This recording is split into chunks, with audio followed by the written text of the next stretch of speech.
بسم اللہ الرحمن الرحیم۔ آج کی نشست کا ایک اہم سوال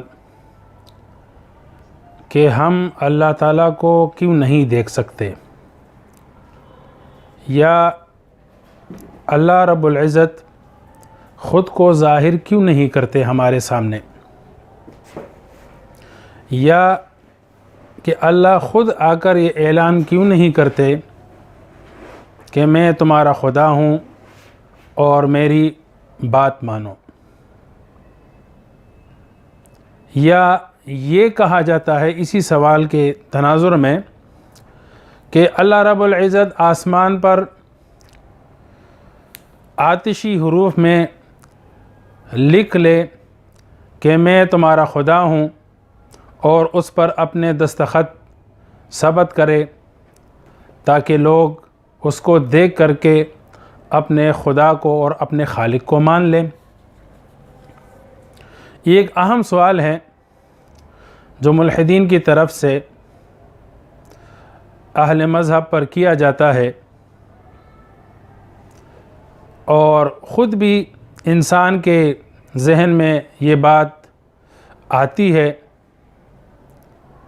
کہ خدا ہمارے سامنے کیوں نہیں آتا، یا ہم خدا کو کیوں نہیں دیکھ سکتے۔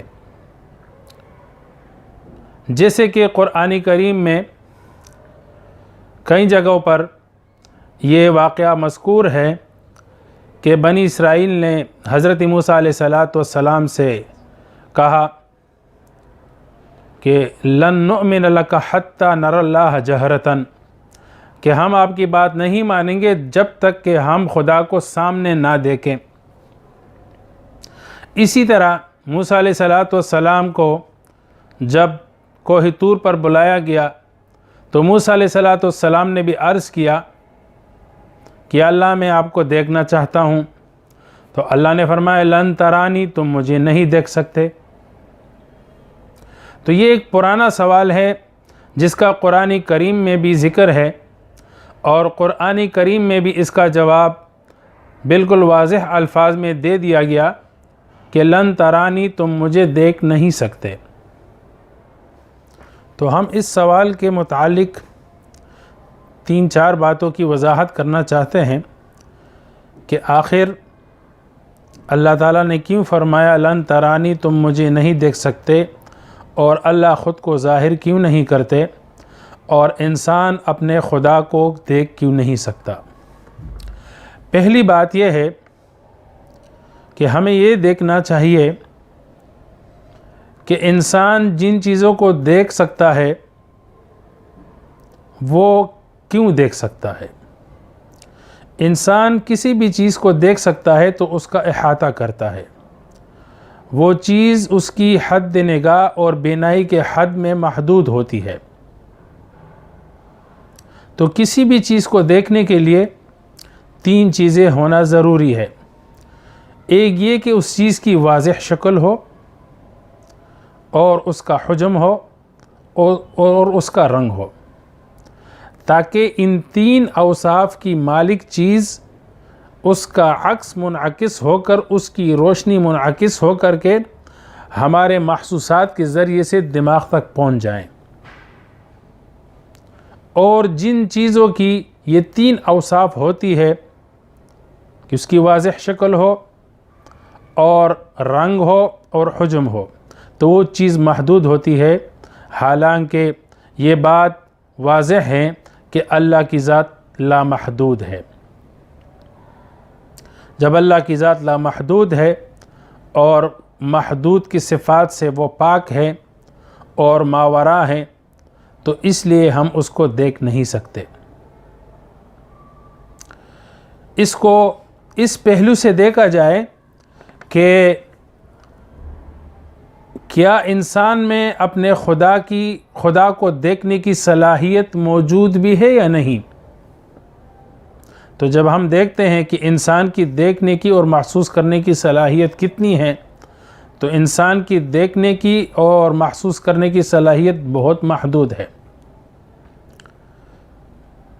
عالم کی 2 قسمیں ہیں، ایک عالم اصغر اور ایک عالم اکبر۔ عالم اصغر کہا جاتا ہے انسان کے اپنے نفس اور جسم کو۔ سائنسدانوں کے نظریے کے مطابق انسان کے منہ میں دانتوں کے نیچے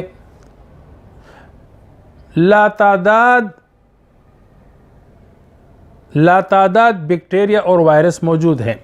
اب ہم ان بیکٹیریا کو، وائرس کو نہ دیکھ سکتے ہیں اور نہ محسوس کر سکتے ہیں۔ کیوں؟ اس لیے کہ وہ ہماری حد نگاہ اور حد احساس سے ماوراء ہے۔ عالم اکبر کو لیجئے، کائنات کو لیجئے، سائنسدانوں کے تجربات کے مطابق بڑے بڑے آلات اور دوربینوں کے ایجاد کے باوجود آج تک کائنات کی وسعت اور کہکشاؤں کی تعداد، سیاروں اور ستاروں کی تعداد وہ معلوم نہ کر سکے، نہ معلوم کر سکے اور نہ آج تک دیکھ سکے، بلکہ بارہا اس کا اقرار کیا جاتا ہے کہ ہو سکتا ہے کہ اس کہکشاں کے بعد بھی بہت ساری کہکشائیں ہیں اور اس میں لاتعداد سیارے اور ستارے موجود ہیں اور آج تک ہم نے دیکھا نہیں، ہماری دوربینیں اور ہمارے آلات اس تک نہیں پہنچ سکتے، ہماری بینائی کی حد سے وہ ماوراء ہے، خارج ہے۔ تو جب انسان میں اپنے جسم کے اندر بیکٹیریا اور وائرس کو دیکھنے کی صلاحیت نہیں ہے، اسی طرح عالم اکبر میں، کائنات میں کھربوں چیزیں جو ابھی تک ہم سے مخفی ہیں اور ہم دیکھ نہیں پائیں ابھی تک۔ تو آپ بتائیں کہ جب انسان کی صلاحیت ہی اتنی سی ہو تو وہ کیسے یہ مطالبہ کر سکتا ہے کہ ارنا اللہ جہرتاً، ہمیں اپنے خدا کو سامنے دیکھنا ہے اور ہمیں ہمارا خدا سامنے دکھا دے۔ حتی نر اللہ جہرتاً، میں نہیں مانوں گا جب تک کہ میں اس کو واضح سامنے نہ دیکھوں۔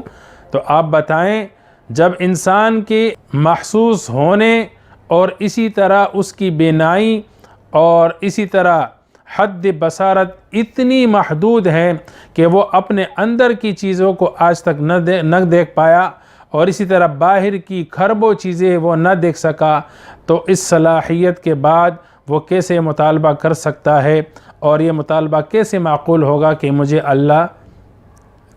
اللہ کو دیکھنا ہے؟ تو انسان میں صلاحیت ہی نہیں ہے کہ وہ اپنے رب کو، اپنے خالق کو دیکھ سکے۔ اب یہ بات کہ خدا خود آ کر کے خود کو کیوں ظاہر نہیں کرتے؟ یہاں تک کہ ایک ملحد کو سنا، وہ کہتے کہ خدا آ جائیں اور وائٹ ہاؤس کے سامنے کھڑے ہو کر اعلان کر دے، لوگوں کو بتا دے، انسانوں کو بتا دے کہ میں تمہارا خالق ہوں، میں تمہارا خدا ہوں، لہٰذا میرے قانون کو، میرے احکامات کو مان لو۔ تو کیوں نہیں آتے آج تک؟ نعوذ باللہ۔ تو اس بات کا جواب یہ ہے کہ دیکھیں مذہب کا ایک بنیادی مقدمہ کیا ہے، اس کو سمجھنا چاہیے۔ مذہب کا بنیادی مقدمہ یہ ہے کہ ہمارا ایک خالق ہے جنہیں ہم دیکھ نہیں سکتے، اس پر غائبانہ ایمان بالغیب ہم نے لانا ہے اور اس نے ہمیں جو حکم دیا اس کو ماننا ہے اور آخرت میں اس کا ہمیں نتیجہ ملنا ہے۔ یہ مذہب کا مقدمہ ہے کہ ہم اپنے خالق پر ایمان بالغیب لائیں اور اس کے احکامات لائیں، اور دنیا میں ہماری پیدائش کا مقصد وہ امتحان ہے، ہم اس امتحان میں کامیاب ہو جائیں، اس کا بدلہ اور نتیجہ ہمیں آخرت میں ملے گا۔ یہ مذہب کا بنیادی مقدمہ ہے۔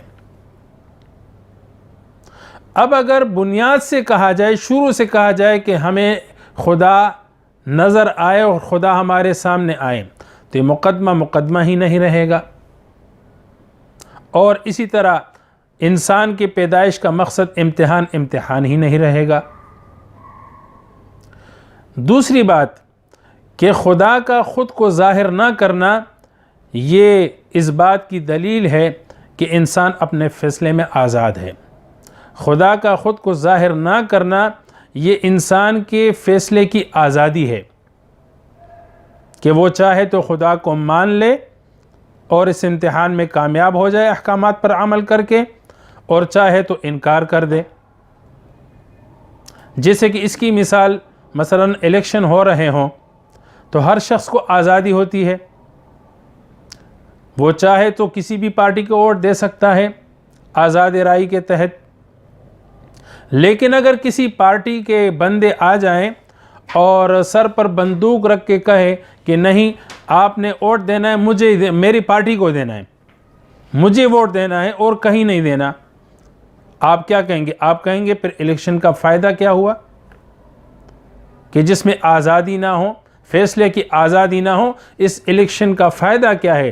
تو اگر خدا خود کو ظاہر کر دے تو انسان کے فیصلے کی آزادی سلب ہو جائے گی، پھر اس دنیا میں آنے کا مقصد کیا ہے اور امتحان لینے کا مقصد کیا رہا؟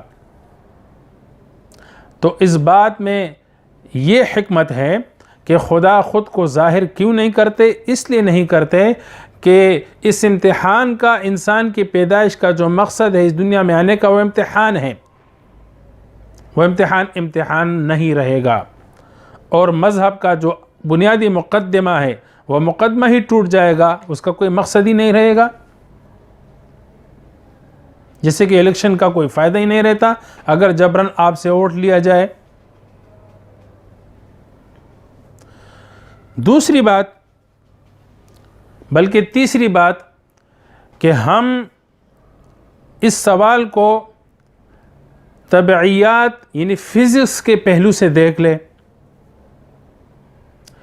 کہ دنیا میں اس کہکشاں میں بھی اربوں ستارے اور سیارے موجود ہیں، اور اس کہکشاں کے بعد بھی بہت ساری کہکشائیں ہیں، اور سائنسدانوں نے اس بات کا اعتراف بارہا کیا کہ اس کائنات کی وسعت تک ابھی تک ہم نہیں پہنچ سکے، اور اس کائنات میں اربوں کہکشائیں ہیں جس میں کھربوں کی تعداد میں، ملین بلین ٹریلین کی تعداد میں ستارے اور سیارے موجود ہیں، اور یہ فضا اور کائنات اتنی وسیع ہے کہ آج تک ہم اس کا اندازہ نہیں کر سکے۔ تو اس کا مطلب یہ ہے کہ آج تک انسان اس کائنات کی وسعتوں کی عظمت نہیں پہچان سکا۔ تو جن چیزوں کو ہم نے معلوم کیا، آپ خود دیکھیں کہ جو چیزیں ہم سے مجہول ہیں، جو آج تک ہم پا بھی نہ سکے، جو کھربوں کی ٹریلین کی تعداد میں ہیں، اور جو چیزیں ہم پا چکے، جن کو ہم دیکھ سکے اور ان کا علم کر سکے، اندازہ کر سکے، تو ہمارے اندازے کے تحت جو چیزیں موجود ہیں، جو ہمارے نزدیک معلوم ہیں، ہمارے علم کے تحت ہیں، ان اندیکھی اور مجہول چیزوں کے مقابلے میں اس کا تناسب کیا ہے، کتنا ہے؟ آپ بتائیں۔ اس کا تناسب بہت ہی توڑا ہے۔ جو چیزیں ہم سے مجہول ہیں ان کے مقابلے میں معلوم چیزوں کا تناسب اتنا سا ہے جتنا کہ ایک بڑے میدان میں چھوٹا سا حلقہ رکھ لیا جائے، چھوٹی سی انگوٹھی رکھی جائے۔ تو جب ہمیں کائنات کی عظمتوں کا نہیں پتہ، کائنات کی وسعتوں کا ہم ابھی تک اندازہ نہیں لگا سکے، تو خالق کے کائنات کی عظمت کا ہم کیسے اندازہ کر سکتے ہیں اور اس کا احاطہ کیسے کر سکتے ہیں؟ خدا کی عظمتوں کا ہم کیسے ادراک کر سکتے ہیں؟ جب ہم کائنات کی عظمتوں کے ادراک اور احاطے سے عاجز ہیں تو اس کائنات کو پیدا کرنے والی ذات کی عظمتوں کو ہم کیسے پا سکتے ہیں؟ کیسے اس کا احاطہ کر سکتے ہیں؟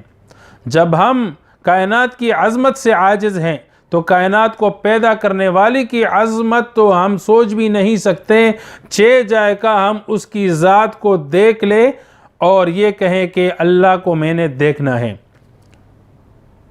یہ تو اگر کوئی مطالبہ کرے تو ان سے کہا جائے پہلے آپ اللہ کی پیدا کردہ چیزوں کی عظمت کو پہچانو، پھر اس کی ان عظمتوں سے اللہ کی عظمت کو پہچانو، اور پھر وہ عظیم ذات کو دیکھنے کا مطالبہ کیا جائے۔ اللہ تعالی ہمیں سمجھ کی توفیق عنایت فرمائے۔ تو یہ چند چیزیں تھی جو عرض کر دی گئی کہ ہم اللہ تعالیٰ کو دیکھ نہیں سکتے، اور اللہ تعالیٰ ہمارے سامنے اس لیے نہیں آتے، خود کو ظاہر نہیں کرتے۔ آخری گزارش یہ ہے کہ اگر اس موضوع پر آپ حضرات کے علم میں سوالات ہو تو آپ ہم سے سوال کر سکتے ہیں، انشاءاللہ مناسب سوال کا مناسب جواب دیا جائے گا اور معلومات فراہم کی جائیں گی۔ اور یا ویسے بھی انسان کے ذہن میں سوال اٹھتے ہیں، اگر آپ کے ذہن میں کوئی سوال ہمارے بیان سے اٹھتا ہو اور کوئی سوال آتا ہو یا وسوسہ آتا ہو تو آپ وہ سوال اپنے کمنٹس میں لکھ کر کے ہمیں بھیج دیا کرے۔ انشاءاللہ کوشش ہوگی کہ اس سوال کا ہم تحقیقی اور معلوماتی جواب فراہم کریں، ہمیں بھی فائدہ ہوگا اور سننے والوں کو بھی فائدہ ہوگا۔ والسلام۔